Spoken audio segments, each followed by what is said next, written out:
Bo, thank you for doing the podcast again. Yes, sir. Thanks for having me again. Pleasure. All right, so this time round, a record well associated with your personality. Yeah, probably to the surprise of no one. Certainly not to Colin Young. Yeah. So, all right, you picked the Black Album. Why the Black Album for this conversation? That's actually a good question. I don't think there is a record that I know more about. Yeah. Like, just in general.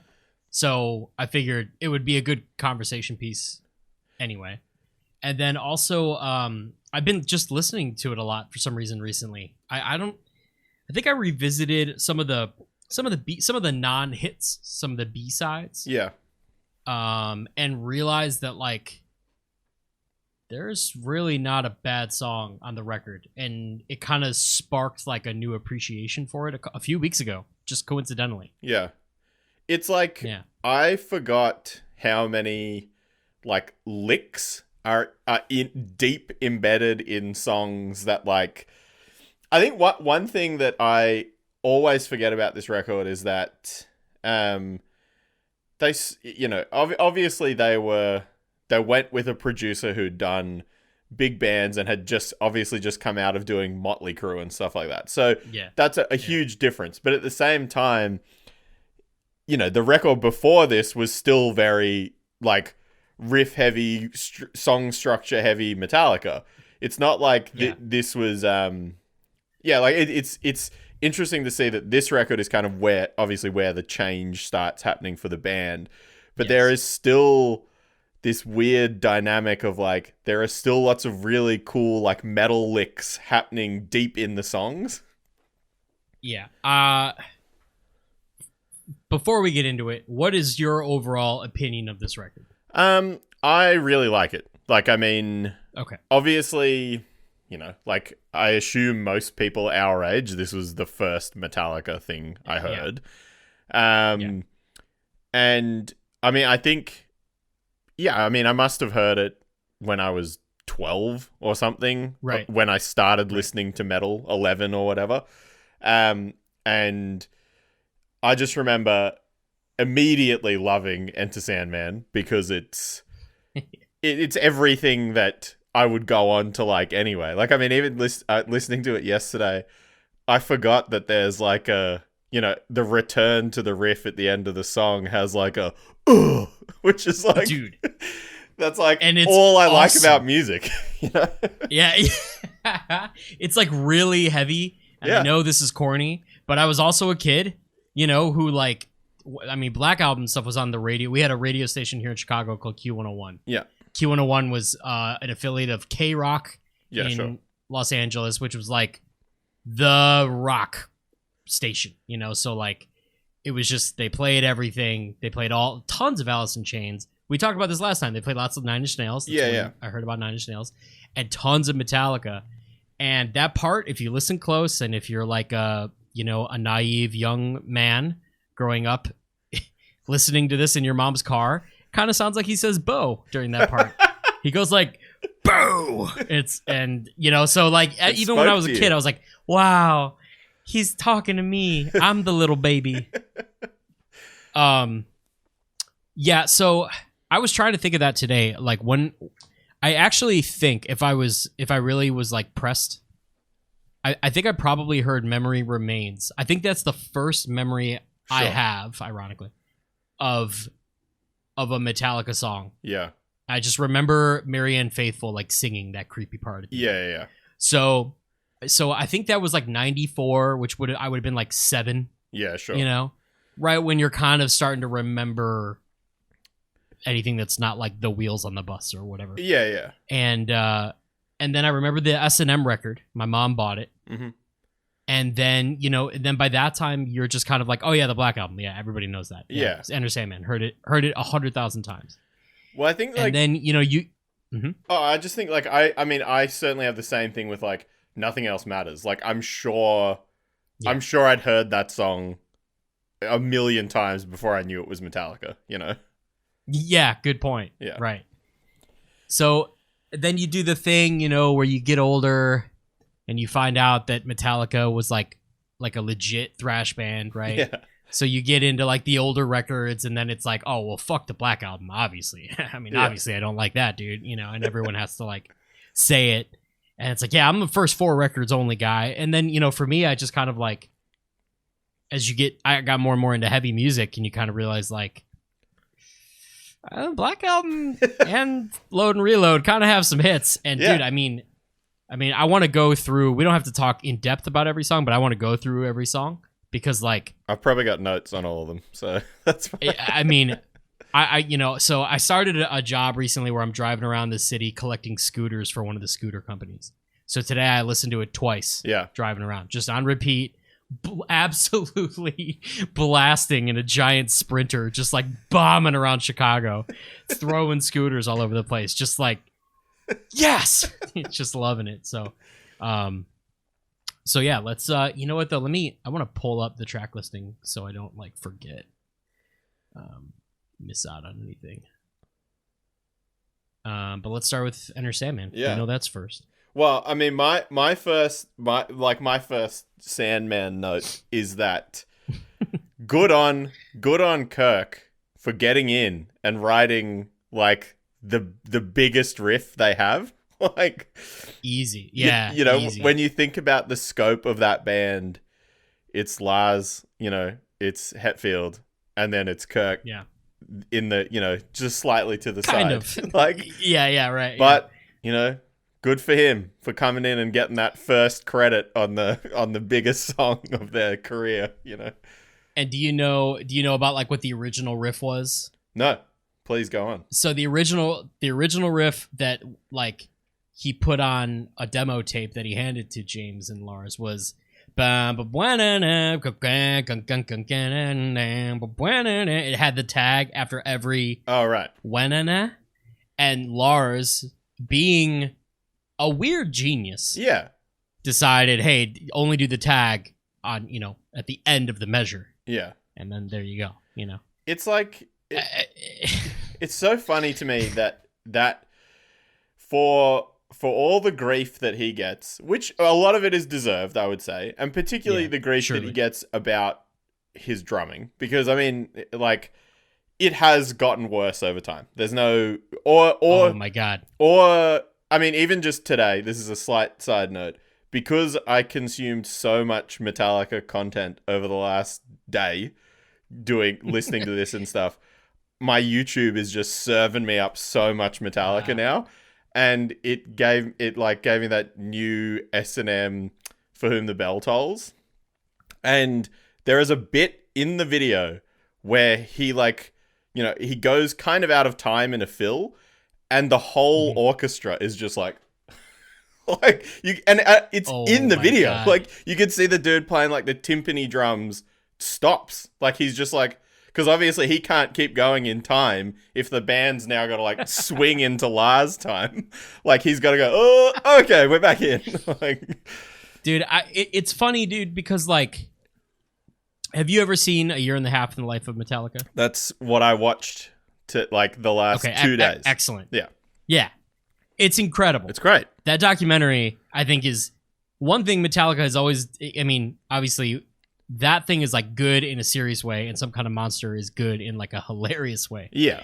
Opposite ends of the spectrum. But I mean, they're very good at like documenting shit that they do and stuff. And I love both parts, the making of and the touring on. And you understand immediately. There's one part in part one when he's talking about, oh yeah, mixing is like you can make stuff louder and pan it from side to side, or make it go on only the left or only the right, or add a bunch of like weird shit. Like, that is his description of what mixing is.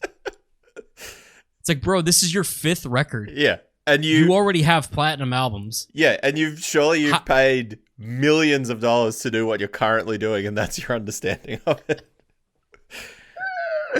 It's insane. But so my opinion of this record is I think I don't think it's their best record. Sure. I think it's their most important record. I don't think it's their best record. I'm a Master of Puppets guy. Yeah. Because I think, honestly, as much of a huge, like, I have a huge bias. I'm a huge, Metallica fanboy. They have songs on every record that I'll skip. Yeah. I don't like Kill 'Em All outside of like 2 riffs on 2 songs. Sure. It's like a demo to me. I'm just not a Kill 'Em All guy. Ride the Lightning has like the best vibe. Yeah. Coolest style, bullet belts, screeching, skateboards, and the Misfits. Like, it's awesome. Yeah. But like Escape and even Trapped Under Ice are just kind of like whatever, like they're not amazing. Master of Puppets front to back, no skips, amazing record. And Justice to me has like the hits. Like some of my favorite songs, Blackened, Harvester, yeah, One, and fucking Shortest Straw. Yeah. So but I'm not listening to a 9.5 minute song with 16 time changes. Like, I'm sorry guys. Like I'm out. So I skip a lot of stuff. Eye of the Beholder, not that cool of a song. So there's stuff that I skip, and it used to be on the Black Album that I would, after Wherever I May Roam, I would probably turn it off and just be like, all right, I've heard it for a long time. Which we'll get to, but this record I've realized is like one of the most important, and it's kind of why I wanted to talk about it. I think it's one of the most important records that's come out ever. Yeah. Oh yeah. But like, I'm not even being hyperbolic or like trying to exaggerate or like, I like legitimately believe it's probably the most important record that ever came out, at least within the very broad spectrum of what heavy metal is. Yeah. I mean, it sold 31 million copies to date. And it sells, the current average is it sells something like 5,000 copies a week. Like, and it has done, obviously it sold more than that when it came out, but like, if your record is still, this record came out 20 years ago and it still sells 5,000 copies a week. I again, doing like the little... came out 30 years ago. Oh, 30 years ago, sorry, yeah. Yeah, shit. And like, looking up like just information about it, there was like a little article with Jason Newsted basically saying like someone was like, is it true you can live off Metallica royalties? And he's like, yeah, of course it's true. Like, what do you... That it sells like he's like, one record sells enough for me to live off. And they're like, so why do you keep doing bands? And he's like, because I want to play music. It's not like... Yeah, like, it's the same reason I left Metallica. Yeah. It's like, oh, you don't just get a job and when you have enough money, you go, okay, that's it. I don't do anything anymore. I'll just sit at home forever now. But... Yeah. Okay, so Sandman. Good intro riff. Yeah. Strong. You got Hetfield truly at his prime, in my opinion. He sounds fucking perfect on this record. And like, personally, I think that's all due to Bob Rock. Yeah. Like, I understand Bob Rock gets a lot of hate. Well, I don't know if that's deserved, really. I don't think so. I don't think so either. And I think he's a producer. It's not like he's doing the job that he was paid to do, and they have every right to say no. Like, it's their band. He didn't make them do it, I think. Yeah. But you can tell, like, I mean, even in that, in the doco, like, he's like, no, don't like puss out on that singing like that. Like, you have to go hard on which is like, okay, if he was a pop guy, he wouldn't be saying that. He's clearly trying to make it a Metallica record. Like, he's trying to make it hard, and he's right. But yeah, certainly his vocals are insane. On like the level of, I guess, musical improvement from one record to the next is crazy. Like, and right away when it kicks in, there's like crazy low end. It's a sonic like experience, which like, again. And Justice sounds like absolute dog shit. Yeah. I love that record, but it's like almost unbearable to listen to. Like, if you're driving and you're listening to it in a car stereo, turning that loud is awful. Yeah. It's one of those kinds of things, And so I think the juxtaposition between each record, like right off the rip, 20 seconds in, and you're like, oh, this sounds amazing. This sounds incredible. Yeah. Like, what the hell is going, you know what I mean? So, yeah, I love it. I love that the biggest song they ever did is the standard beat on open E. Just let's go. And it's a perfect opener. Yeah. It's a perfect opener to that record. It's like I mean in that again as well, like there's a bit where Bob Rock is talking about, I can't remember what song. Holier Than Thou. Yeah. And he's like, "Oh, this is the song. Like this is the single. This is." Yeah. And I was like, I mean, clearly that's a sign that it's not Bob Rock's fault, because his thought of a single is not the most popular song. So, and like, I don't know. I assume their management had something to do with it, as their management is very clearly very involved with everything that they've done. But like, that being picked as the first song of the record's got to be the band going like, oh no, this is the punch this record needs to start with. But I mean, really crazy. The other thing with that song too is just like, it's super simple, which is obviously this. I mean, the broad stroke of this record is that it was them admittedly trying to do something more straightforward, because I think they talk about it in there, saying like, the other songs were really long and had lots of different parts and all this, and even just like the drumming going like, just playing like the AC/DC beat instead of playing, like every song. It changes the vibe, and I get it's cool that the idea is to use that to accentuate the vocals, but at the same time, like, of course that's going to be more impactful when it's just like the first song is just like straight away like bop bop bop bop, Yeah, it's so awesome, man. I really like. There you go. Sandman is like their, it's their fucking mother. Yeah. Or their, it's like the most overplayed. We've all heard it, and like, surely no one ever needs to listen to that song ever again. Yeah. But I still like get psyched when I hear that song. Like I still like, because I know that end part, the and then coming. the bow part is, I know it's coming. Your dog wanted to get involved, and now Metallica wants to get involved. This is Metallica, everyone. You trying to go up there? Let me put him in his spot real quick. Say hi. Right. He's got a little perch that he likes to chill in, and the MacBook is in his way. All right. So yeah, good song, great single. Obviously a great single, like the most important song they ever did. Obviously. So I don't even think we really need to talk about that. Like, it's like ironically not that important to talk about, because it's like, everyone knows. Yeah, no shit. Who doesn't know it? My only other favorite Enter Sandman story is when Nails were here and played Download. I think I've talked about this before, but like, I guess, Todd was just tuning or something, and the rest of the band just started playing Enter Sandman, and because it was at like a festival, and there was like 20,000 people in front of the stage, people got so revved up, and Todd just started playing it, and they played like the intro and maybe like the first verse of Sandman, and like, man. I was standing beside Taylor just like laughing, and he was just sort of like shaking his head playing it, like. So that's my last note on Enter Sandman. So then we have Sabotru, which is like an insane song.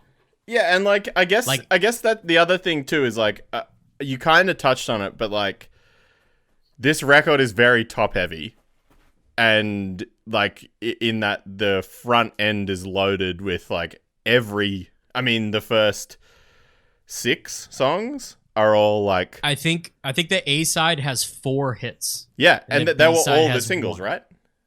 Yeah, all the singles, yeah. Which is crazy. Which is like crazy. Yeah. And really kind of is the definition of like what B-sides are, in the sense of like, yeah, it's on the B side of the record, but it's a good song, man. But, this song was the last single that they did. Yeah, right. I just read today. So Sandman came out in 91, and this one came out in 93. Jesus. Think about that. The record came out in 91. Yeah. But this was like released as a single in 1993 because they were still fucking touring on the record. Yeah. This was the start as well of them, I guess because of how popular the record was, but this was also the start of them getting to the point where they were like actually touring the entire year, every year, right? Yeah, they did. I think it was 20 months straight of touring with a few weeks in between tours at home and stuff. Like in the Year in the Life Part 2, Lars is like, I think if we do this tour, it'll be good because we'll get a nice long 2-week Christmas vacation. And you're just kind of like, holy fuck, man. But then also at the same time, they're not sleeping on floors and riding in vans. They have a jet. Yeah. With their logo on it. You know what I mean? So it's kind of one of those things that's like, obviously they had done like real touring up until then, but yeah, I think you and I could both very comfortably survive in a jet and a hotel suite to ourselves. Yeah. So wouldn't be that hard. Kind of go, and then also on top of it, making millions of dollars. Oh yeah, and millions. Like it's so funny too that like, I mean, I definitely understand how they got, you know, particularly when it's dudes that like effectively, you know, a lot of them sort of came from nothing as well. They get spiraled very quickly into like hardcore alcohol abuse and like I'm sure crazy drug abuse as well. That wasn't probably as documented as the alcohol abuse was, but like it's just so wild that, you know, again, this was probably a band that would have a couple years prior would have been like fucking Guns N' Roses or whatever, like dumb rock stars, and then like not 3 years later they're in a private jet, all alcoholics, all divorced, all like just doing the exact same thing. I guess Hammett, Lars, and Newsted all got divorces. Yeah. Like during the recording of the record. And Hetfield wasn't married yet. Right. So 3 for 3 marriages ended. They were in the studio for 18 months. Well, it took 18 months. I mean, it's like thinking about this song too. Like, I think the Sabotru's featured a couple times in that doco as well. In that, like, in a couple times where they talk specifically about the drums, because I guess it's one of those songs that has like a. Like, I mean, even though it's just a, like, 4-hit snare beat, it's just, like... Yep.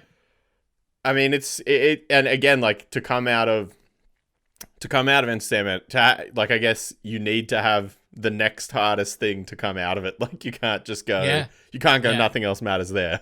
Like, you need to keep it... Right, yeah. Keep it moving a bit. Dude, it's insane. They show in that doc, he uses, like, a little baritone, like a half bass guitar. Yeah. The gurr, gung, gung, and like you can now that when you see that in the documentary, for anyone who hasn't seen it, it's on YouTube. Yeah, just go it's like 3.5 hours long. Go watch it. It's awesome. Yeah, it's so awesome. It's even just cool like to see how different the process used to be at the time, because you could see edits being made by cutting tape. Yeah, and doing all the shit that we never had to do, thankfully.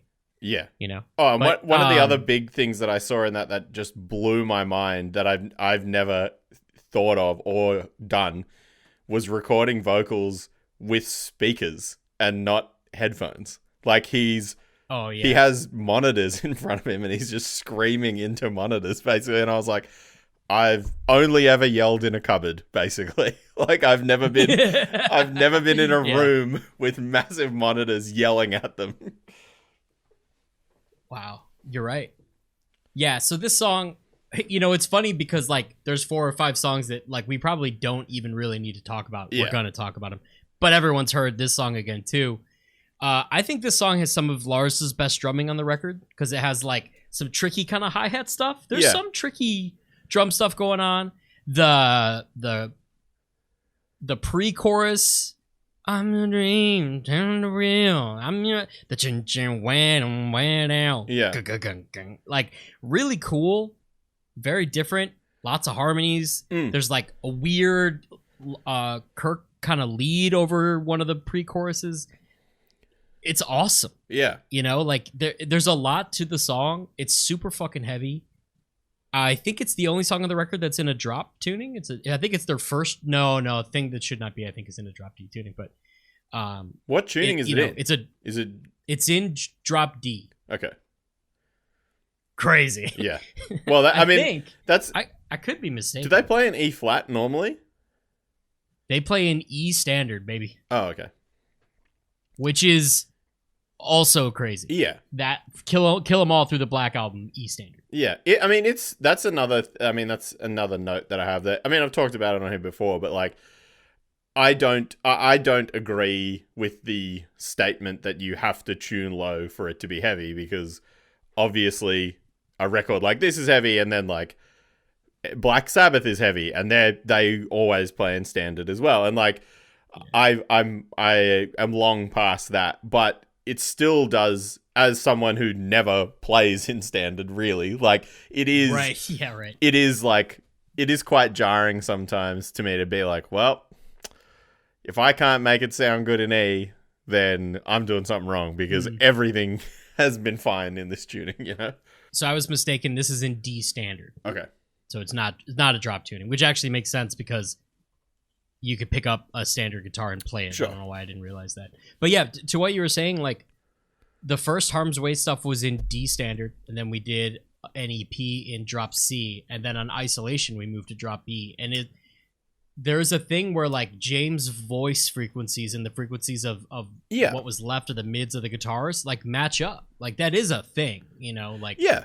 I don't think Bolt Thrower would sound as good tuned up. No. Because I think like his Carl's growl or whatever has a certain frequency to it. You know, I think that matters even in non-melodic music. Yeah, and I think there is like there's like a place for having the difference, you know, like even like I Exist, for example, is drop C, and when we played a show one time, we went to a show, and at the show, like, all of us were there, and people asked us to play, and we're like, we don't have any of our stuff, and this band was like, oh, you can use our stuff, and we're like, this will be funny, let's just do it. This is like when we like first started, and were they like way tuned low? Yeah, in drop A.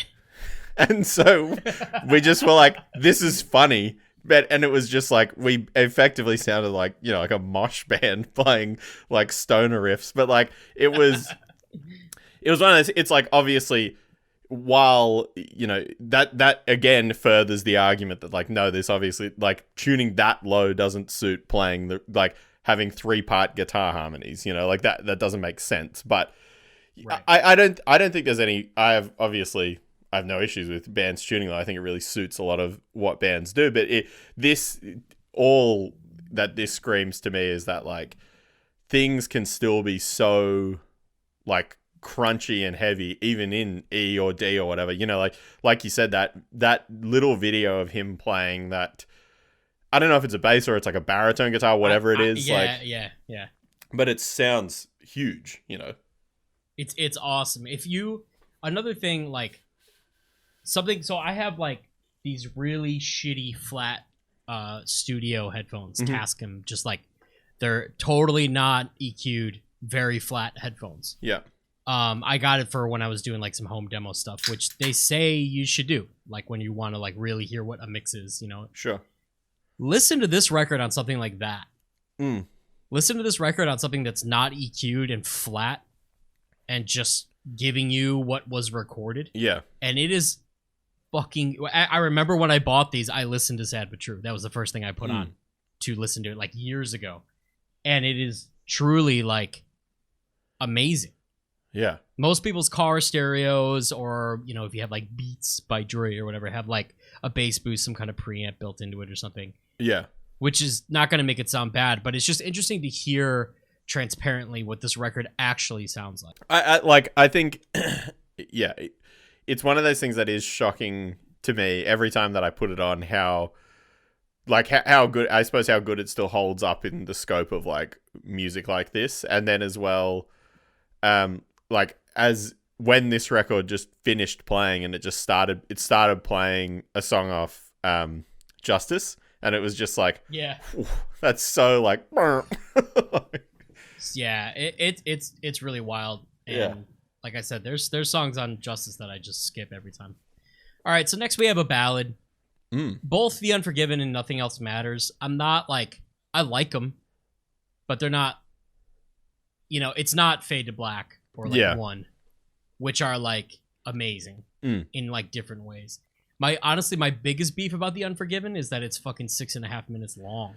Yeah, and that's like another thing that I wrote, is that like there is still this like, I don't know where they got this like hangover of like, we gotta write songs that are really, really long. Like, yeah, like it seems odd that song isn't 3.5 minutes or whatever, Absolutely. I fully agree. Because like, well, I guess there's like the cool bridge with like the solo for Hammett. It's like his solo. Yeah. I don't know.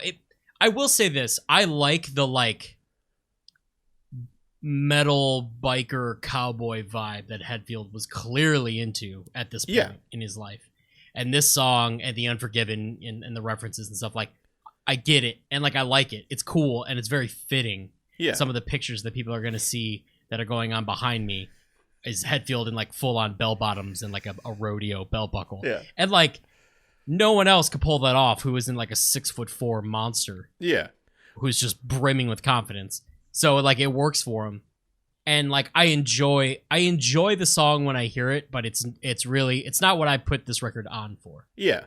I think that song to me as well really is like, if you're trying to like, where people would say like, oh, the Black Album is like where Metallica changed. I think this song is where Metallica changed. Like, this song is where like, they were like, oh, we can start playing like more bluesy stuff in our songs and it will be accepted. We can play like country style guitar in our songs, will be accepted. We can have like a Bigsby bridge going in a riff and people will be cool with it, but like, again, I also, like we said at the start, like, I have no problem with that. Like, I have broadly, like, if he wants to wear those clothes and be a cowboy, like, he can do it. He's done the thrash records. It's his fucking band, like, and I think the other part of that too is like, obviously this record's where they start having like orchestration on their music, properly orchestrated stuff, I guess. And like, that then obviously plants the seed for doing S&M. Like, is where this shit starts. Well, I don't know I don't remember what it's included in, but the guy who conducted the Philharmonic for the first S&M and the second one did arrangements and string arrangements for the Black Album, but they didn't use it. Oh, right, okay. Back in 90 or 91, whenever it was like submitted. Yeah. And I guess they played a show somewhere, and that guy, I forget his name, like showed up to like say hi and be like, hey, I was the one who like did this for you. And Lars in like a bag had a tape, and he was like, look, this is a version we had Bob made that is just like James vocals, a guitar, your arrangements, and like a tambourine. Yeah, right. And like, I love this. I listen to it all the time. And the guy said to Lars, supposedly, that I think it's the conductor who told the story in some interview or something. Well, there's a documentary on doing S&M, and I think it's from that. Mm-hmm. And he says, like, he said to Lars, well, why didn't you use it then? Yeah. He straight up just says, like, well, then if you liked it, what was the point? And I guess from there is the conversation of how S&M, like, right, okay. Which is cool. Like, that's a nice little... That thread was there, Yeah. And I mean, a bit, I guess the other thing too, and it goes more... It is in other songs on this record as well. Like, I think this is the first, at least to my knowledge and ear, I suppose, in Metallica where, like, a lot of where they would otherwise do, like, your more thrashy chord progressions or go to a minor chord or whatever, this is the record where they start, like, the tails of a lot of riffs are, like, the blues tail. the blues box tail on like most of the riffs, which then obviously, is the precursor to doing a record that is like 035, like it's yeah. Like, so it's cool. Do you think so in that documentary again, they claim that Hammett does the solo to this like in one go. Yeah. He had tried it a couple times, it wasn't working. There was like that whole kind of drama. Arguing with him about it or whatever. Yeah. But there's a part where there's another interview with Newsted where Newsted says that like Kirk was like really frustrated.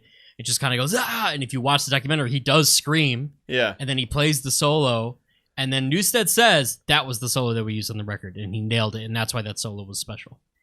And I just wonder, because another thing about this band is like I've come to realize like the Seattle '89 live set on Pigeon Purge is like perfect, like an incredible, live performance. Yeah. But I don't think it's a live performance, dude. Nah. There's just no way. Like, we know way too much about how live music works now. Yeah. Even if it's just stuff being remixed and re-EQ'd after the fact, I would be surprised if things weren't overdubbed at certain parts. I mean, that I think is my broad thing with I suppose like Lars in particular. This band has done 10 live DVDs, videos, whatever at this point.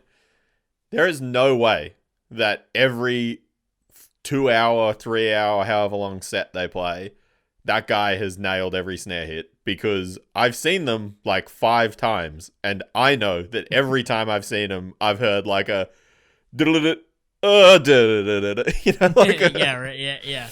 So like they have to be punching a lot of that over top, and I guess the other thing too is like there's nothing wrong with that. It's just, and obviously as well, like for a band this big, you're not like me putting out a live tape that's just out of the desk. Like you're releasing it based on like, well, we'll send it off to Bob Rock and we'll get him to fucking, make it sound good. And, it's a bit, it's a different level of it. But yeah, I mean, for sure, like, I don't know, there's definitely like, even when, I think, you probably have as well, but just like been in the studio recording something, and then like the coolest thing in a song is a mistake, or it is like something that wasn't meant to be there, or you didn't do it before and you just did it that one time so it worked. Like, I mean, and so that does happen. It's just who knows if it's like the perfect solo happens. Like, I would just love to know the truth about it. Either way, it's like it is actually a really good solo. He's not, what's funny too is like I'm not a shredder at all. Yeah. I'm more of a riff guy. I can't really like play solos all that well. The only solos that I can play are Kirk Hammett solos. Yes, 100%. Because they're just a little bit more straightforward than say a Marty Friedman or something. Yeah. Or like a Gary Holt, and once you kind of figure out his tricks and you kind of realize like he's just playing scales. Yeah. You kind of go, oh, okay. But then you hear something like that where like that solo is cohesive to the beginning, the bridge, and the end of that song. And that's what a bridge should be, right? And so it's impressive for someone like him, at least in my opinion, it's impressive for a solo to be the glue that kind of keeps the song together. Yeah, sure. Especially when I don't like solos. like I could care less about a solo in most songs. Yeah. And I think that, I mean, I'm the same. Like, and again, like also not a guitar player who can really play leads. Like, I mean, all the leads I've ever done, I spent like a month writing a lead. So that's just writing a riff. I just approach it like it's a riff, but on the top end of the guitar neck. Like, but like, I think my thing with solos is like, which is why I do like his guitar playing a lot, and I like a lot of his solos, is that like I like solos that I can remember and I can sing the solo like I would hum the riff.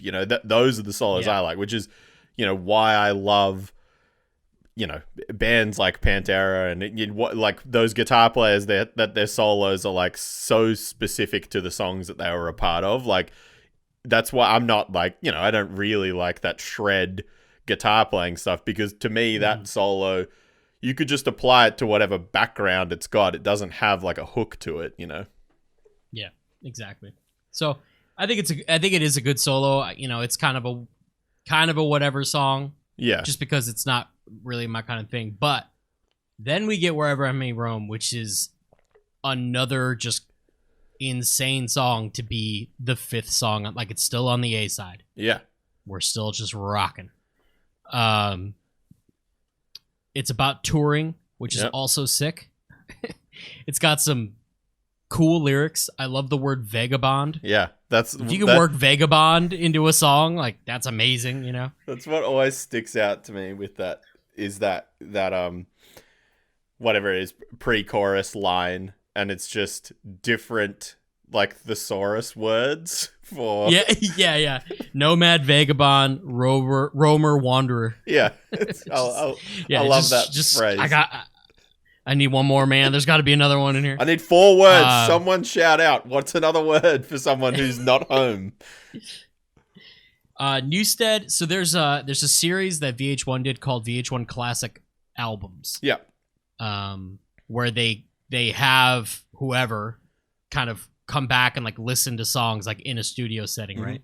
The Motorhead one is really good for anyone curious. The Sabbath one is great too. The Sabbath one is good. The Nirvana one is good. The Fleetwood Mac one is really good. Oh, I haven't seen that. But the that one's sick because they talk a lot about like the drama. Yeah. And like how everyone was. Dude, Stevie Nicks just had dreams. She just had it. She's just like, oh, we could use this if you guys want. Ugh, unbelievable. Yeah, okay. We'll borrow that one from you. Thanks, Stevie. But yeah, there's a Metallica one, and in it, Newstead claims that the noise that's happening in Wherever I May Roam, it almost sounds like a timpani. The pow is a 12-string bass with some reverb on that he's just hitting the shit out of. Wow. That's what he says. I don't know. The live recording of the S&M concert, Hammett plays the sitar part, but he looks really uncomfortable, like he didn't have enough time to really practice it, and he's just kind of like, he's like looking around like, I got it, it's not that complicated, I can play this, but it's so fucking funny. Ugh, I love it. I love seeing... That song is crazy too. Go ahead. Seeing stuff like that just makes me, like, it brings so much, like, anxiety to me for, like, the times in my life where I've, like, fucked up the easiest thing because I've been standing there thinking about it instead of just, like, well, I know how to do this. But, like, if you stand, like, and which is, like, I think every time I've ever recorded anything, the first note of any recording any guitars, I'll fuck up, like, guaranteed, because I'm like, but then after you have that one, okay, now I'm good after that. Like, there was a period of time where Harm's Way was a 4-piece. Yeah. So we didn't have a second guitar player, so it was just me. I fucked up so much, dude. It was horrible. I hate shit like that. But yeah, this song's incredible. The Road Becomes My Bride. Yeah. I Ask No One. My ties are severed clean, baby. Like, there's so many sick lines in this song. Good solo, good harmonies. The low, like, wherever I may, like, it's got it all. It's so funny talking about the songs that we've been hearing since we were kids. Yeah. Because I don't think there's any... They're so good that they're like intrinsically obvious. It's like, of course it's good. Yeah. You've been hearing it for 30 years. Yeah. Of course. Yeah. It's been on the radio. You could probably, I can't remember the last time I heard a song with guitar on it on the radio, but I'm sure I could turn on whatever the rock station is in Chicago right now, and within an hour I'm going to hear Metallica. Yeah. And it's going to be a song from this record, or a Garage Day song, which is weird, or like a Load and Reload song. Yeah. It's just going to happen, and none of that would have happened without the Black Album anyway. So it's like... Yeah, it's like, there's... I think the other thing that I the other note that I made was like, I listened to this for like all day yesterday, and then spiraled into listening to the like bad Metallica songs after that, just because I was like, I like these songs. So I was listening to them, and then I was watching the football last night, and as it went to an ad break, there it was, like Sandman straight away, and I was just like, this is my Metallica day is today. Yeah. Yeah. I don't know. It's crazy when you watch A Year in the Life as well, which I almost honestly like. It comes up so much when I talk about this record that I feel like it's like a not a compendium, but like a partner piece. Yeah. To like watch along with listening to the record. They just like, they're very hand in glove for me. Yeah. And I just think like it just adds a lot of context and color to the record. Yeah, and I like it when you said yesterday, like, let's do this record, I was like, that was the first thing I thought of, was to go and watch that again, because I was like, oh, everything that I can read on Wikipedia or look up on the internet, will be in that anyway, so I'll just watch that instead. Yeah. Like, so when they're like recording this part, and it's like kind of playing it, they're showing like Gulf War shit. Yeah. And you kind of go, oh, wait a minute. What is Wherever I May Roam really about? Yeah. And I believe we'll get to it with the next song, actually. But, And Justice is a very like satirical look on the American justice system. Yeah. And a look on the involvement in America in any given conflict that we've caused on the planet. And what's funny is you can kind of pinpoint like, okay, Hetfield, you're making money and your opinion's changing a little bit. The next song is called Don't Tread on Me. You get into hunting. What's going on, brother? And that's what I think is it's interesting. I read a thing today because I was curious about it. We could just move on to Don't Tread on Me. Yeah. Don't Tread on Me is actually my favorite song on this record. Okay. I think it's it's hard to say that, but it's really up, like legitimately up there, and it wasn't always. I was always concerned that this was like a pro war, like a pro, pro like ultra, like a MAGA song. Yeah. Like an early MAGA song. It's not. It's MAGA precursor. Yeah. I read an interview that he did where Hetfield says that it's actually more of a don't fuck with me kind of song. Yeah, sure. It's not like that's right, that's what you get anyone else. It's just don't fuck with me kind of a thing. And he claimed it is about America, but it's the opposite end of the spectrum of injustice. Right. Which is cool. Yeah. Like that, okay, I can get behind that. That's a pretty like Cro-Mags. That's a pretty New York hardcore way to look at it, And I this song has a terrible beginning. Yep. It's the West Side Story, I Want to Live in America beginning, which is like, they do that a lot. Dude, the OEO song from Injustice, horrible. That's fucking horrible. And I love this band with all of my heart, but that is fucking horrible. The beginning of this is pretty bad. And then even the main riff is pretty bad. What's funny though is I love to imagine, I've never seen him say this and I've never seen an interview or anything. It's purely made up in my brain. But I love to imagine Lars being like, Hetfield came up with this fucking weird timing riff and it's just a 3/4 riff. Like it's not crazy at all. But imagining him being like, wait, so we go 1 2 3, 1 2 3, huh? It's just like, so it's so fucking funny to me. But like, good, cool. Like the Don't Tread on Me part is cool. The verse is kind of cool. It's about America, and like I can get behind that to an extent, and like fine, But then the chorus happens, and there's that like awesome harmony. Yeah, and it kind of goes like so be it. It kind of goes like major key for that. Like it does. It doesn't go the way it should go.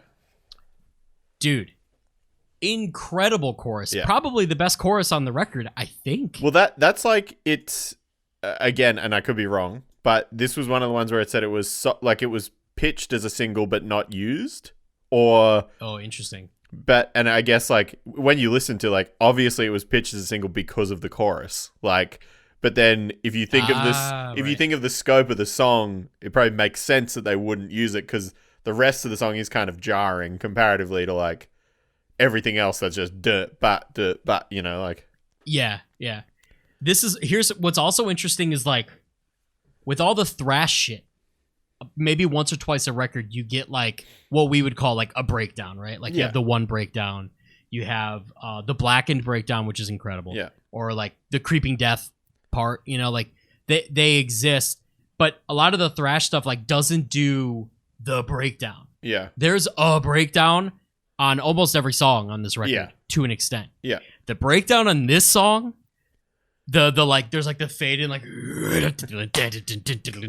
dude, so fucking cool. I cannot get enough of that part. It gives me chills every time. I love that part. And they never really do that, you know? Yeah. And so I love that, like, it's... Go ahead. I think there's, like, 4 songs on this record, too, that, like, if you look at the timing of this release, the years following this, while I'm sure they wouldn't say it is... Like, it is an influence. Like, all, like, so many of the second wave bands, like Pantera and Machine Head, all those bands, like, so much of that has to come from, like, little snippets of this record where there are riffs that, where on the record before, if it was like, dun, dun, dun, dun, dun, dun, the beat, and on this record, it's just like, exactly. And that's like, that has to be where those bands were like, oh, okay, you can play at halftime, and it sounds even bigger. Awesome. Like, that's a really good point, because when you think about the riff in this, the like breakdown, the bridge riff, that could be a Sepultura part. Yeah, easy. Yeah, absolutely, easy. And like an earlier Sepultura part, like pre Chaos AD, easy. So that's actually really interesting. That's a really good point. So yeah, I love that. I think the obviously this is like I was saying, this is where, dude, I think Hetfield's a Trump supporter. I mean, I just do. He's got the. I read another interview where he declined to talk about Trump. That's not a good sign. In my exactly right. That could only mean one thing, dude. Which, like, I mean, like, obviously, that sucks, and like that's a bummer, and I have to pretend like. I have to just pretend like I don't feel that way. This is the first sign of that, I'm sure. But I think if you can kind of look beyond that and also look at what he claims the song was about, and at the time in the early 90s, and it also being like a call and response to Injustice for All. Yeah, I think it's like cool, and I think that I don't think you even there's things that go hand in hand with that, like the Slayer argument that like, oh, they're all racist because they sing about like Nazi stuff, and it's like, well, that's like it happened, and like their band, the scope of the songs that they sing about are like that, you know, like all metal bands of that ilk use that. You know, they're using that source material to make up or reference it to make this brutal content for their what their music is. I mean, and like I don't see any issue with, you know, taking those reference points, and particularly like you just mentioned, if it is a way to creatively juxtapose the last output you had, why not do it? You know? Yeah, right.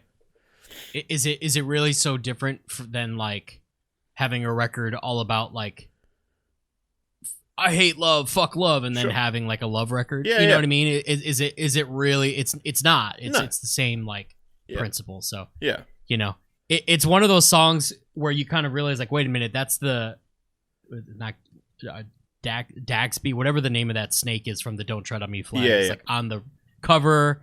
And then you start to go, oh, it's called oh shit, oh no, like, is Hetfield like, you know what I mean? But you also just kind of have to remember that like, even at that time, it was just kind of different than it would be now. Yeah, it's a different landscape. Doesn't necessarily make it make it better or whatever, but it does the context certainly matters. Yeah. Right?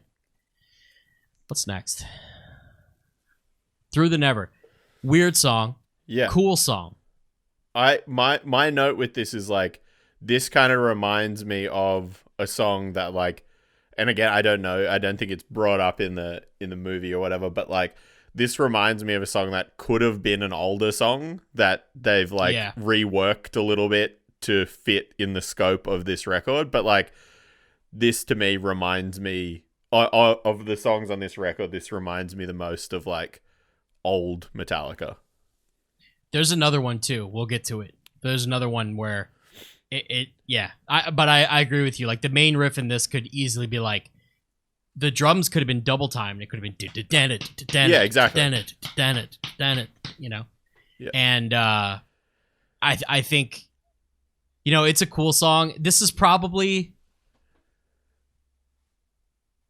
because it's again another breakdown riff. Yeah. Awesome. Yeah. Awesome riff that comes out of nowhere. It's like bluesy again. Yeah. Doesn't really fit with the main riff. You know, it's like very kind of out of nowhere, but it's awesome. Yeah. And I like that riff quite a bit, actually. I think that's like I've already mentioned a couple times, but I think like those little lick runs in this record are something that really stick out to me on like re-listening. Like things that I I don't associate as much with the songs, but there is pretty constant little cool guitar parts just peppered throughout the record. Yeah. Frustrating song to try to play on guitar because you know he did it all with downstrokes. And I used to be able to play Metallica songs all downstrokes like normal when I was like 20. Yeah. And I just cannot do it anymore. I think my dexterity just isn't there anymore. And I think as well, like it's not, I know I certainly like at the time when learning these songs and like you mentioned before, like learning Kirk Hammett solos and stuff, like it was like a badge of honor to be like, you got to play them downstroked or you're not fucking playing it right, you know? And I remember as, like a 14-year-old long hair kid thinking like, that's the only way to play this song. And then learning more about playing guitar and being like, it doesn't matter. Like as long as it sounds good, it doesn't fucking matter. Yeah. And then what's funny too is like you watch videos of them like, dude, even like Creeping Death, like the right live, they just kind of like like they don't really, because like they can't really do it either. But then there's other stuff like watch them. They just played. They just did some shit on the Howard Stern show that my mom sent me the other day. And like, fuck, they didn't play Master, but what did they play? They played a Saint Anger song. And they played, they played Wherever I May Roam, but so that doesn't really matter. But no, you know what they played? They played Master Puppets on Howard Stern a few years ago. And I've seen that again on a YouTube recommended video. Yeah. And he's playing it all downstrokes, and as always, they play everything live a little bit faster. Yeah. He could still do it. I don't know how. I mean, surely his hand has to be like so riddled just with arthritis as well. Like of just like every time. I mean, it's really unbelievable to watch again the Seattle live set. Yeah. Because it's just like, I mean, you and I both know too that like maybe you and I could do it with our guitar kind of up. Yeah. Right? Like the way it's supposed to be. He's playing it at a full arm's reach, which is that is why I do it, is because of him and Jimmy Page. Me too. Right? Like it's just cool. Like it looks cool, and then that's like how you learn. Yeah. And you don't want to like veer away from that as you continue. The fact that he can do that at a full arm's length is like fucked up. Like it's fucked up. It's fucked up that you could play yeah, all downstrokes live and sing.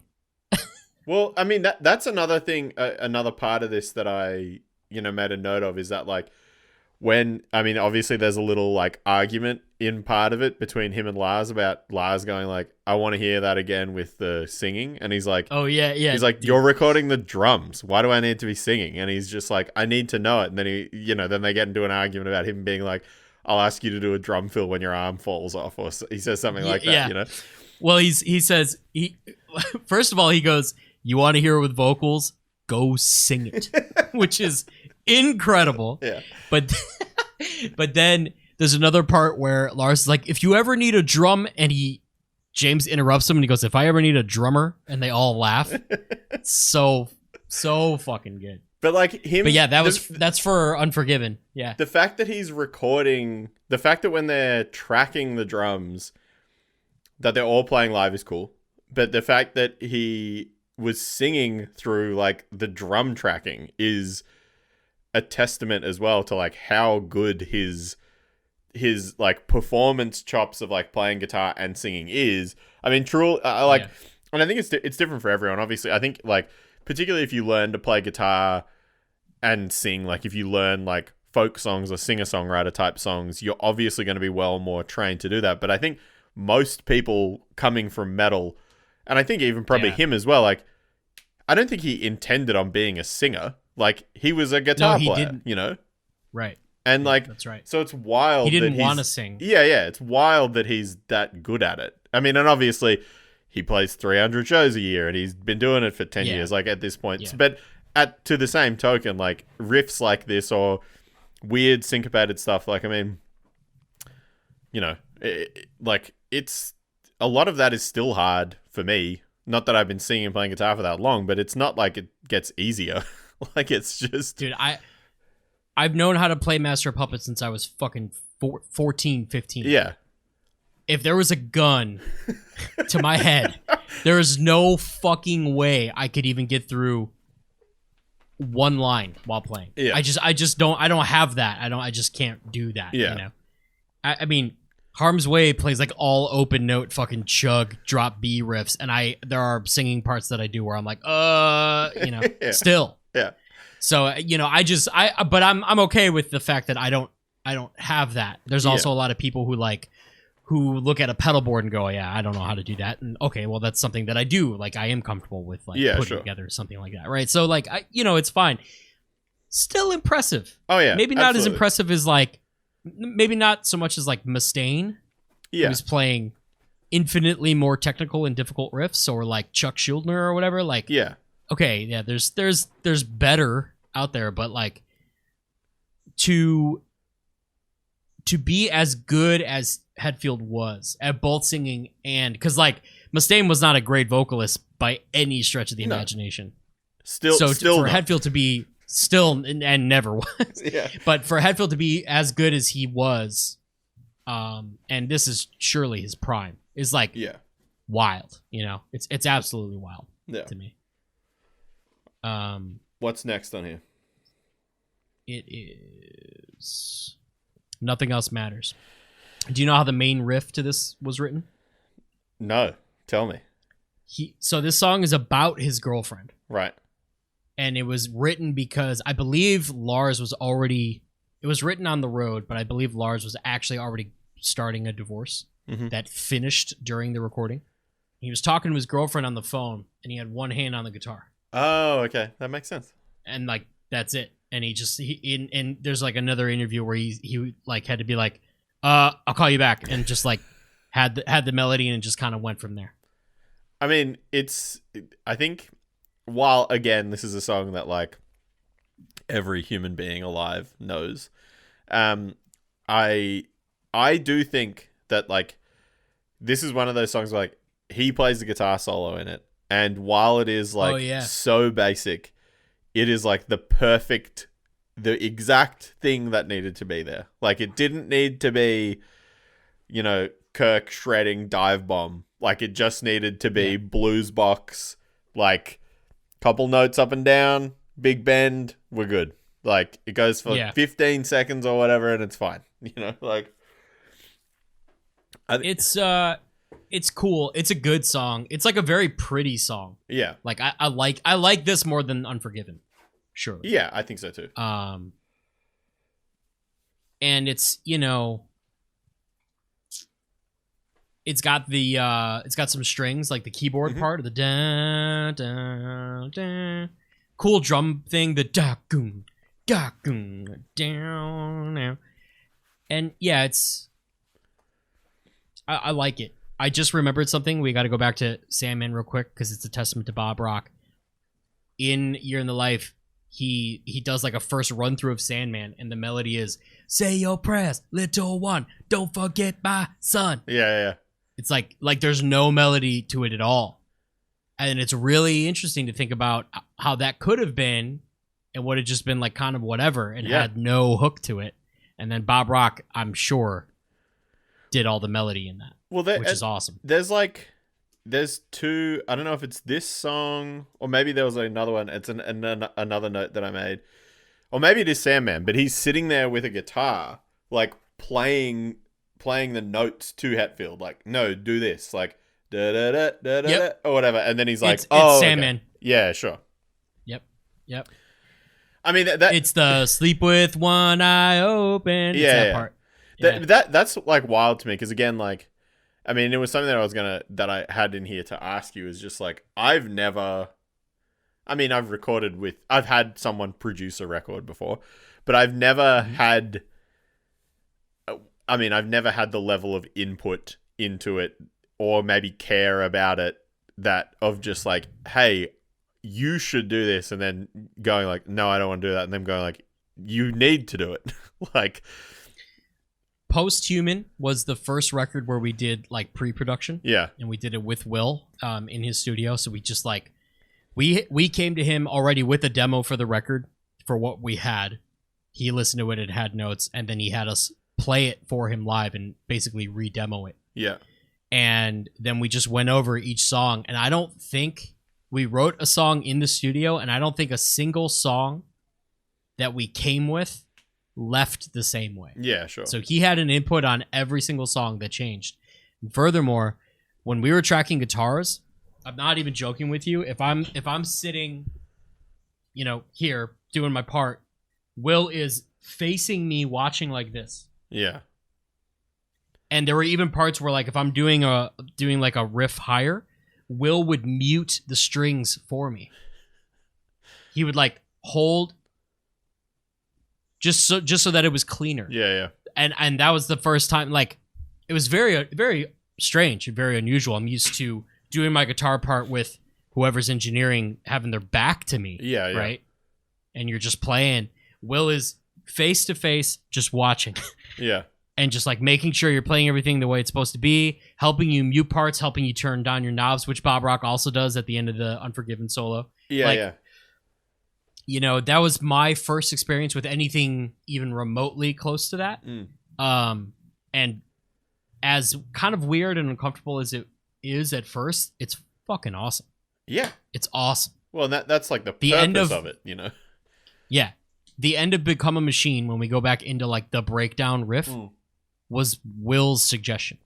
Yeah, I remember you telling me that. Yeah. It was just going to end on the wah-now fade out. Yeah. No heavy part. And like I can't even imagine that now. So it was very valuable, and obviously it worked as well for us as it did for Metallica. So but yeah, that's why I wanted nothing to bring else it up, matters. Man, you know. Clear pattern correlation there between us and Bob Rock.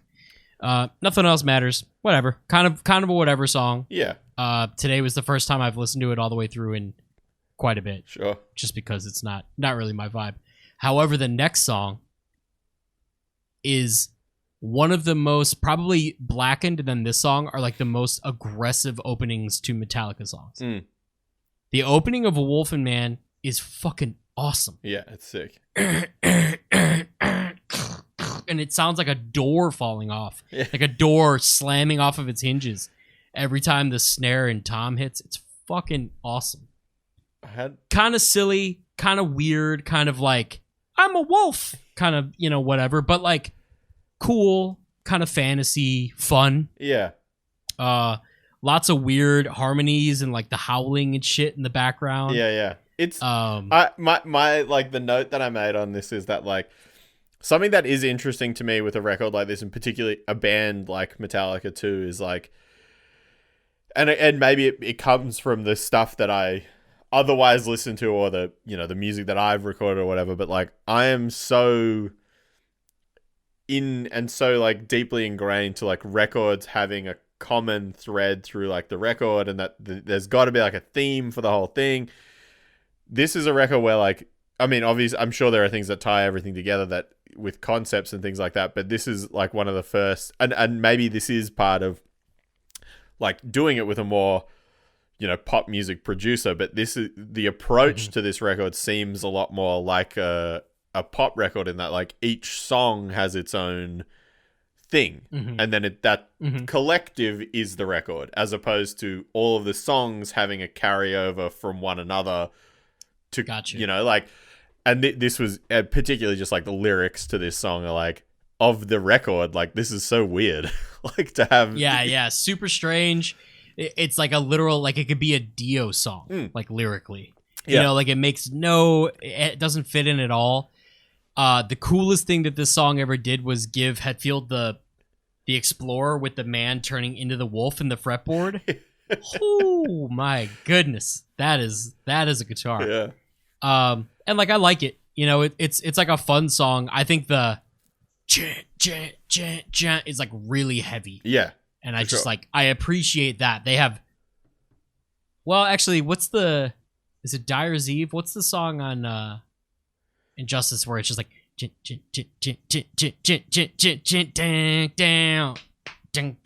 yeah.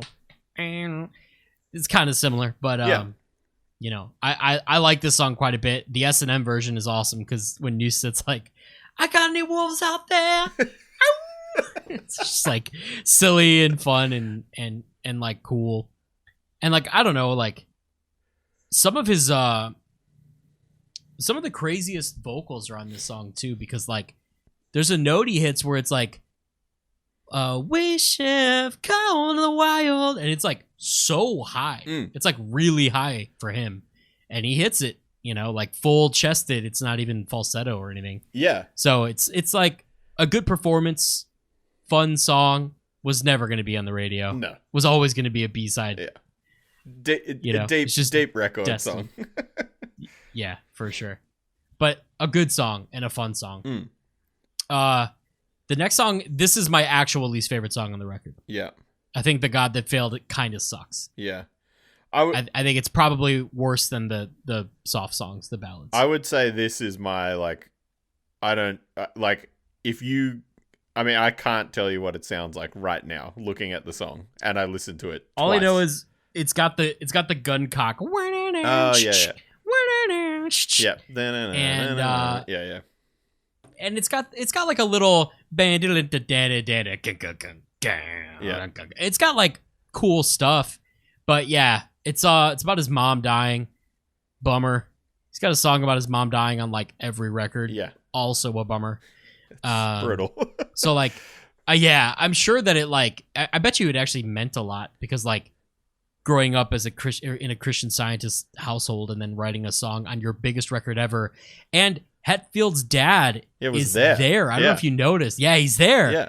So like having a song called The God That Failed on the biggest record that you've ever done, pretty heavy. That's pretty interesting intense. now too. He fits in very in line with a lot of those other people that now, I mean, and I'm sure, I don't know the meaning of this, but that guy is covered in crucifix tattoos. Like Hetfield? Yeah. And like there's lots of people that are like in bands that have very, you know, older guys, I mean, like anti-religious or questioning religion statements that then years later are like, I don't know if they are Christian, but like big, you know, the you know, the themes around that, or the, you know, the things that associate with that start becoming part of their life as they get older. I mean, even like my dad, when I was a kid, my dad was like, you know, pretty hard out atheist, thought it was a bit, you know, a joke, this, that, and the other. And then he went through trials and tribulations in his life. And then now he is like a devout Buddhist. And like, Really? Yeah, and I mean it's that I don't care. That's fine. He can believe whatever he wants to believe, but it's just very interesting that how people get down that path, and yeah, that's the thing that I always think about with Hetfield is that he's someone that has, like a song on a record that sold 33 million copies that is called "The God That Failed" is pretty wild. That's in popular culture there too. When the world is so leaned in the other direction from it, Yeah, and it's also interesting to think like, "Don't Tread on Me," "The God That Failed." These two things are like mutually exclusive. Yeah. Normally, in like a conservative mindset. So it is. I don't know. It's an interesting. That's probably the coolest part about the song is like the title and the message, the source material of it. Yeah. So but that's about it. My Friend of Misery, I think is cool song. I really love it. I think, and it's a very cool song. The other note that I had for this song is that based on that thinking process theory that Don't Tread on Me was potentially going to be a single, but then was pulled, this song is another one to me that would fit in that same banner. Like it could be because of its chorus. Like it has a defined hook, but then obviously the rest of the song is kind of, doesn't align to that. That being said, like I think the last minute of this song is one of my favorite parts on the record. Oh, interesting. It's it's just such a cool riffing at the end of the song. This song was actually written, it's Newstead wrote it, and it was written as an instrumental. Yeah. They were gonna keep up the tradition of having an instrumental on every record. Yeah. And I think Hetfield came up with the wait a minute, I just thought of. Did we skip Holier Than Thou? We talked about Holier Than Thou, but I forgot to talk about No More the Crap Comes Out Your Mouth Again. It's like one of the worst lyrics I've ever heard, but totally forgot about that. But yeah, so he came up with a melody and an idea for this song. But yeah, dude, the chorus. Yeah, that's what I mean. Fucking awesome. It's just like a rock song chorus, not not a metal band's chorus, which is why I kind of thought I was kind of surprised that wasn't something that they picked out. Mm-hmm, mm-hmm. It's got a really cool bridge. The there's like tambourines and shit in the background. Oh, an actual legitimate good use of cowbell in this song. Yeah. And it's like the, obviously I'm sure it was intentional because Bob Rock is legitimately a musical genius. Got a cowbell that's in the same key as the song, so it's perfect. Fits right in there. And cowbells suck. They're the silliest sounding thing. Yeah. But I think a good one you wouldn't necessarily notice. No. And that's how this fits. It's in the mix. It's only used during the chorus. It's awesome. Yeah. It's so funny. I caught that just on my ride home just now after that finishing that job. Yeah, this is a good song. Strong chorus. The ending is really good. You're right. Yeah. This is one of the songs where there are parts to it that aren't there's bits where I'm just kind of tuning out or whatever, but when it gets into that the chorus shift, I'm just and it's got the pre-riff too, the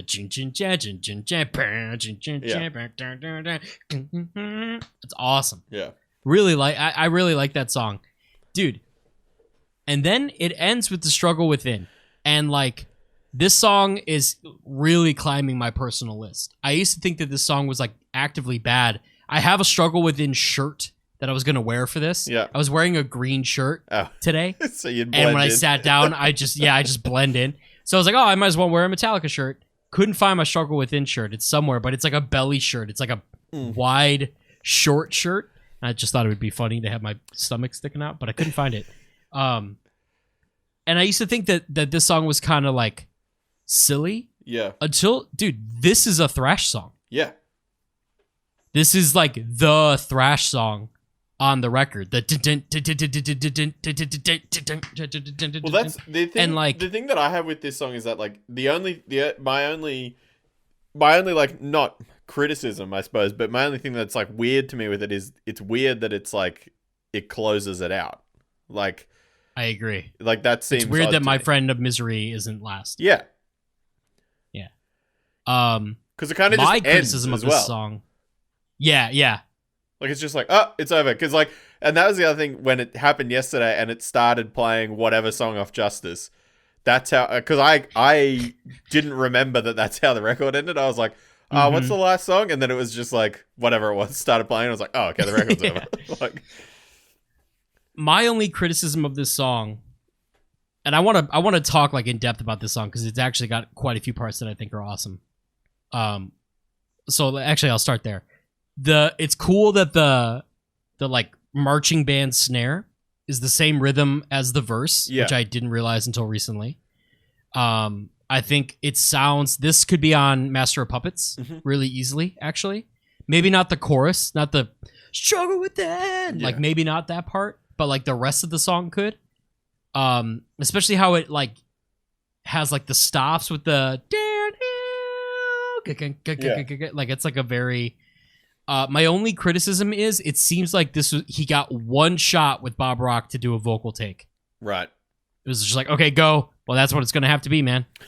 Because there's a part where he's like, so much that you want to do, where it sounds like he forgot the lyrics. Like the lyrics are really disjointed to the verse. Yeah. Like they don't, it just feels like he didn't, there's like weird parts where there isn't singing when in the previous verse there would have been singing.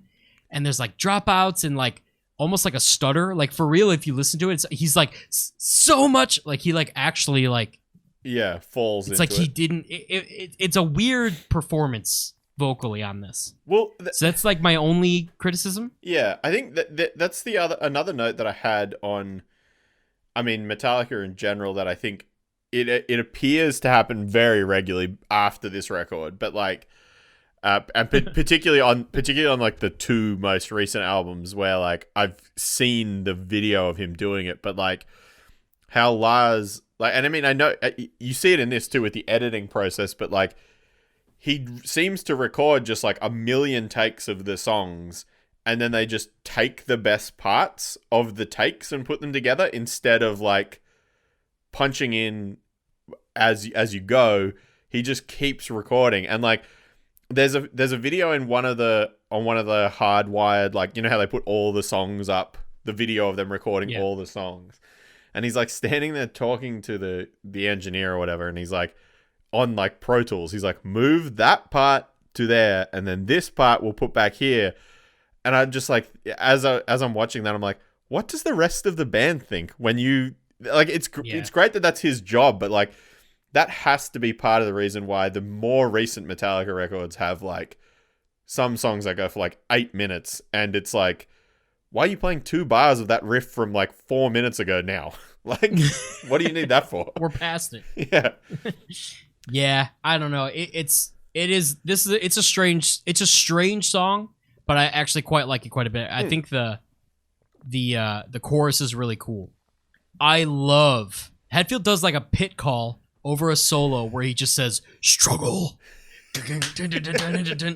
over a solo, and it's like a cool Hammett solo that's also in Year in the Life of him recording. It's like one of the times where Lars is like pretending to like plug his ears. Yeah. It's like the same session.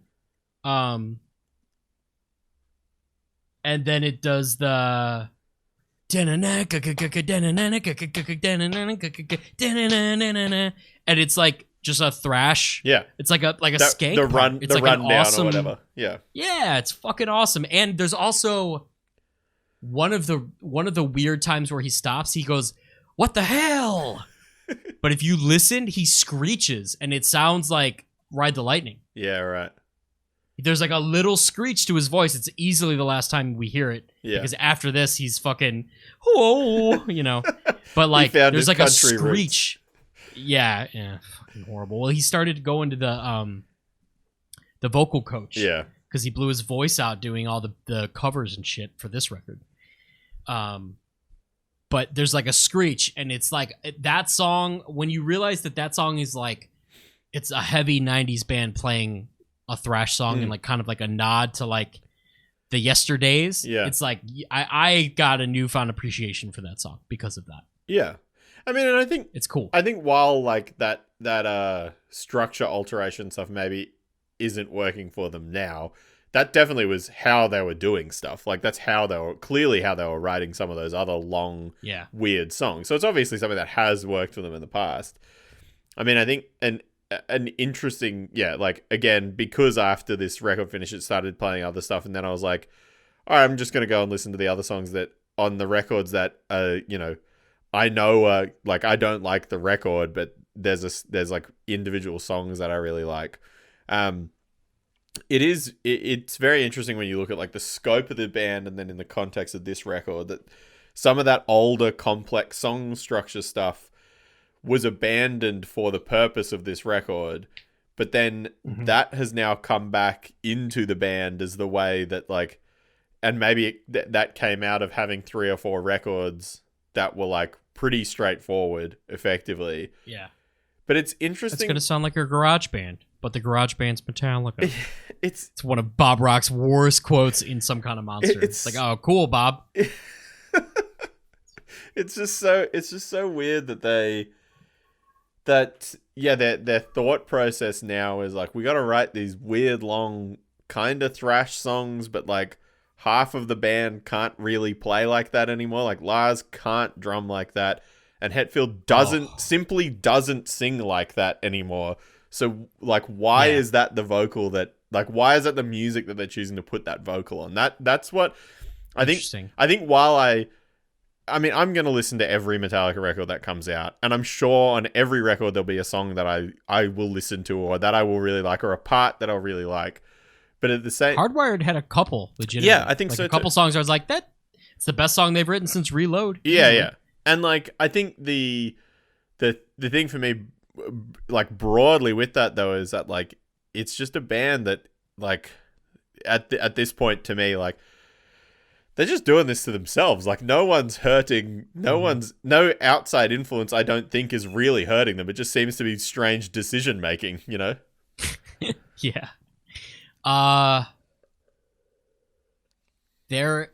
The S&M version of Wherever I May Roam, there's the halftime, right, and then it and it goes into full time. On that version, it's the first time I noticed Lars doing it. So what's he doing? There's a hi-hat on every beat, and the kick and the snare alternate, right? So it's boo ga, and it should be. But he does this thing where he goes boom. When on the kick hi-hat, he hardly hits the hi-hat. Yeah. And he only really hits it, so you hear this like ska, yeah, ska, and it makes it sound like a weird fucking disco.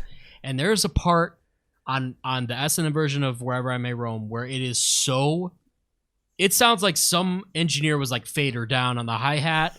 Perfect. Like it sounds like someone just turned it off, put it right back, and you saying like the band can't play like that anymore is what like reminded me. It's just like, dude, like he's not using his arm, because if you just let it fall, it would be there. So it's just like, and you're very right. There is so many strange things about his drumming that, and I mean, he certainly he has to know, because everyone, like, he's like one of the most hated figures in music, unfortunately for him.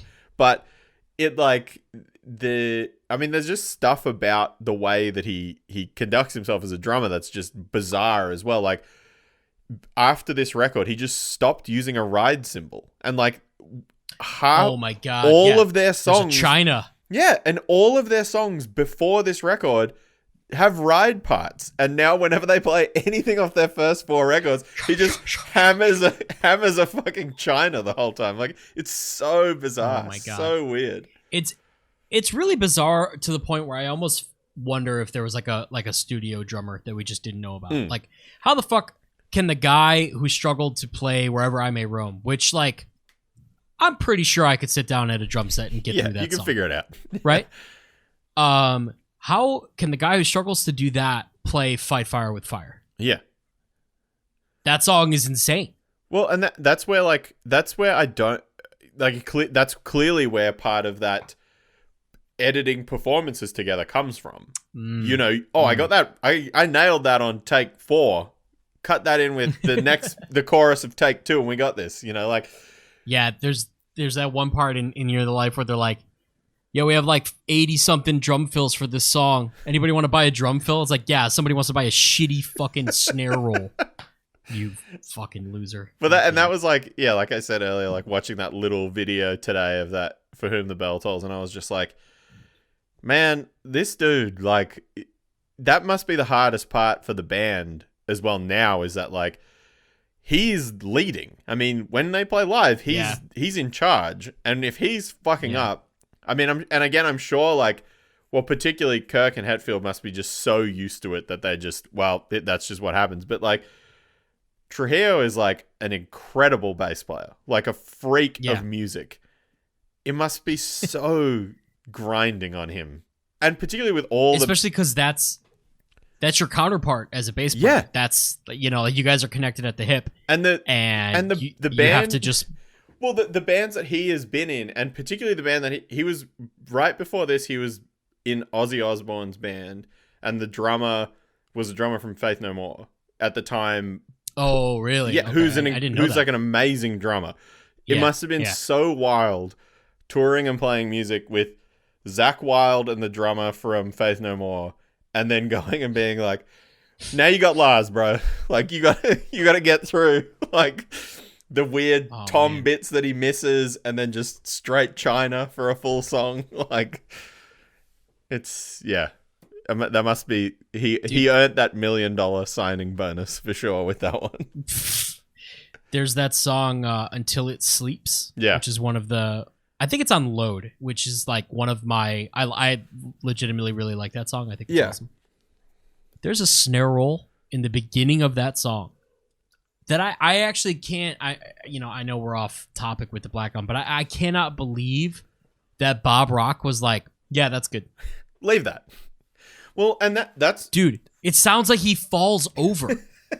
It sounds like he dropped the snare or something. It's fucking insane. Well, because part of the thing with them as well is that, like, you know, they're like, after Saint Anger, it was like, you know, they dropped Bob Rock, and then after that, it all got better. And it's like, but if you watch Some Kind of Monster, it's not Bob Rock's fault. Like, that, you know, he's obviously doing stuff that's not, you know, great, and it has lame, you know, comments and stuff. But at the same time, like, I mean, and it's obviously like a meme at this point, but like the video of Lars, of them playing like a riff in 4/4 and him like just having a brain melt and not being able to like to just hit. Like, and like I don't know if it's like just things like that for him. Again, if you think like this dude played Blackened, like if you think about the scope of the riff, the riff for Blackened is confusing.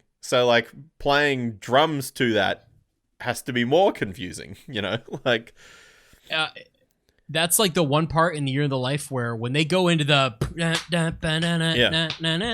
like the coolest part of the song, like Lars doesn't really play it right the first 2 times, and then he does like a fill and they all kind of reset.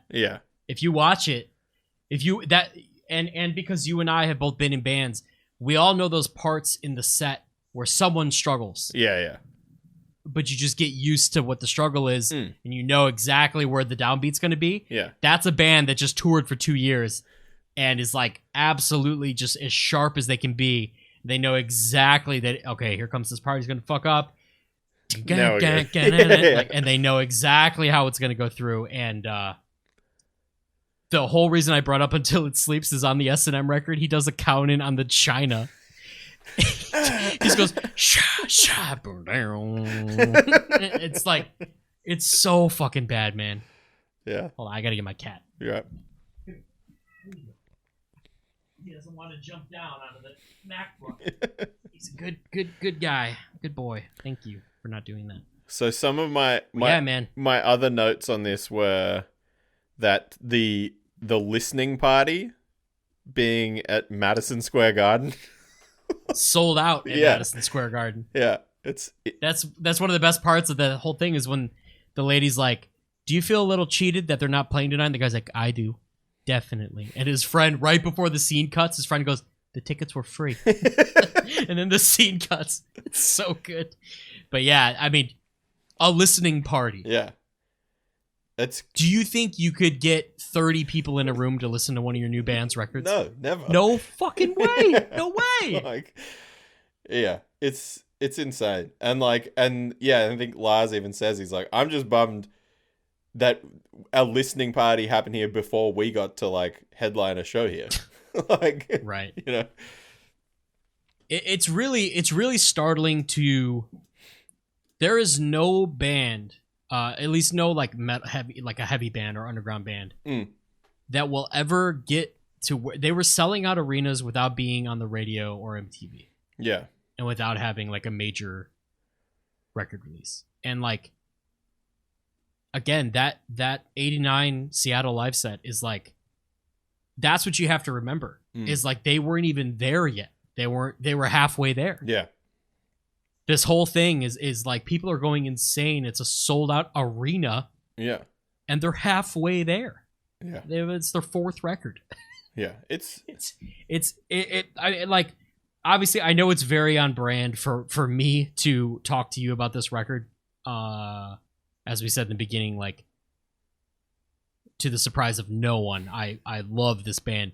But I really think that like up until Metallica, before them, you have like Black Sabbath and Led Zeppelin. Yeah. And like that's kind of it. Like Elvis. Yeah. You know, Led Zeppelin, Black Sabbath, and then like there's the you know, like maybe Iron Maiden, Judas Priest, who like they broke through, but nobody did it like that. I mean, AC/DC, you know, like there's the other like hard rock bands. Yeah. But when it comes to like shit that wasn't on the radio. Yeah. And I mean, I think the other thing too with the difference between that and Metallica is even further as well, is like they looked like, I mean, this record they start wearing like the blousey shirts and unbuttoned down to their belly button and stuff. But like there's a picture of Newstead right here that you can't see. But he's in like a cable knit sweater. He does like a V-neck.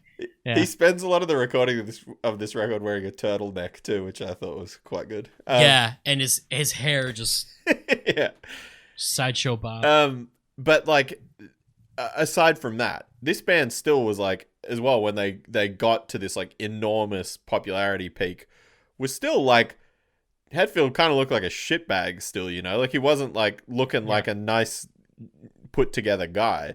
And at the time, I'm sure that was, like, incredibly jarring for, like, the masses that this is what the frontman looked like, you know? Yeah, they won the Grammy. They played at the Grammy. They played Sandman. Yeah. It's probably loud as fuck and, like, crazy, you know? Yeah. That's also one of the best parts when he's like, well, first thing we got to do, obviously, is thank Jethro Tull for not putting out a record this year. And then Lars does like this shittiest, like, ha! Like the shittiest laugh. So fucking funny. I mean, really, really great. I think my only other real, like, the other two notes that I had on this is that I definitely bought this CD twice because I listened to it so much, I think when I was in like 7th grade, on a Discman, that it like burnt a hole in the CD because it just got so scratched. So I went and bought it again. And then for years, I would constantly lose the Black Album CD between two cases because I threw the CD out, the disc of the scratched one, and it was just like, it was like a little thing that I always remember being annoyed with between like 7th grade and 9th grade, of like losing the Black Album CD. And then the other thing, like, it's often talked about, but you know, that this was the record where they were like, oh, you know, because And Justice had like no bass on it, this record they like cranked the bass, and it's like so much more a focus of like him playing bass on the record. Yeah. Watching the doco and then also just like listening to it thoroughly, he has got fucking licks all over this thing. Like, not just playing chunky bass, he's playing like riffs himself, like very, very frequently. In Don't Tread on Me. Yeah. The